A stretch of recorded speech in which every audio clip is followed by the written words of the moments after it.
बीते दिनों बिहार के शिक्षा मंत्री प्रोफेसर चंद्रशेखर ने नई शिक्षक नियुक्ति नियमावली को स्वीकृति देने को लेकर के उन्होंने कहा था कि हमने सिग्नेचर कर दिया है, अब बस कैबिनेट में जाकर के पास होना है। अब जल्दी ही तमाम शिक्षकों को बहाली का इंतजार नहीं करना पड़ेगा, जो सालों से 7वें चरण के बहाली को लेकर के इंतजार कर रहे हैं। ऐसे में देखिए लंबा समय गुजर गया उनके ट्वीट करने के बाद, फिर भी 2-3 कैबिनेट का बैठक पास हो गया, विधानसभा सत्र खत्म हो गया। ऐसे में लगातार सवाल उठने लगे कि कब जाकर के शिक्षक भर्तियों का रास्ता साफ होगा और कब कैबिनेट से इसको मुहर लगेगा।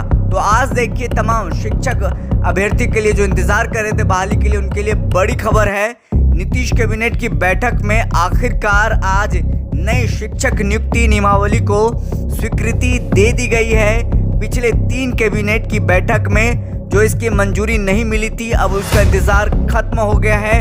वो देखिए आज अब कैबिनेट से पास हो गया है।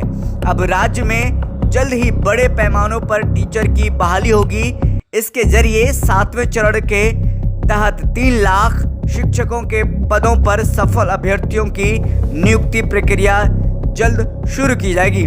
दरअसल कुछ दिन पहले बिहार के शिक्षा मंत्री ने यह बयान दिया था कि शिक्षक नियुक्ति नियमावली को लेकर उनके तरफ से हस्ताक्षर कर दिए गए हैं और इसको लेकर के जल्द ही कैबिनेट से पास हो जाएगा। फिर देखिए न इसे महज कैबिनेट से मंजूरी मिली, लेकिन इसके बावजूद 2 बार के कैबिनेट बैठक में इसे मंजूरी नहीं मिली थी। इसको लेकर जब विधानसभा में चर्चा हुई तो सीएम ने यह भी कहा था कि कैबिनेट की बातें बिना उसके मंजूरी को सार्वजनिक नहीं करना चाहिए, जिसके बाद अब जाकर इसे मंजूरी प्रदान कर दी गई है।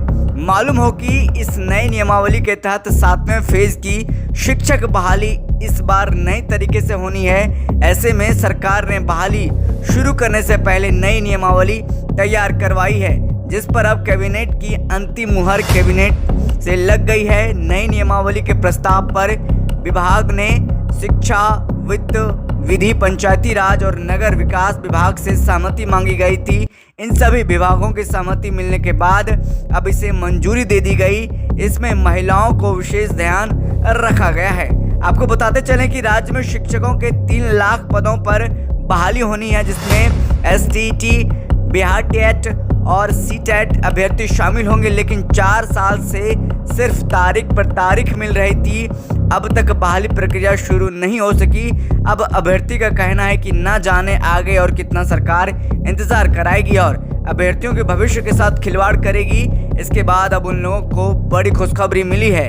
नीतीश कैबिनेट की बैठक में अब उन्हें बड़ी खुशखबरी मिली है। आज देखिए नए शिक्षक नियमावली को मुहर लगा दिया गया है कैबिनेट बैठक के जरिए। अब बड़ी खुशखबरी उन तमाम शिक्षक अभ्यर्थियों के लिए जो लंबे समय से 7वें चरण के बहाली को लेकर के इंतजार कर रहे थे।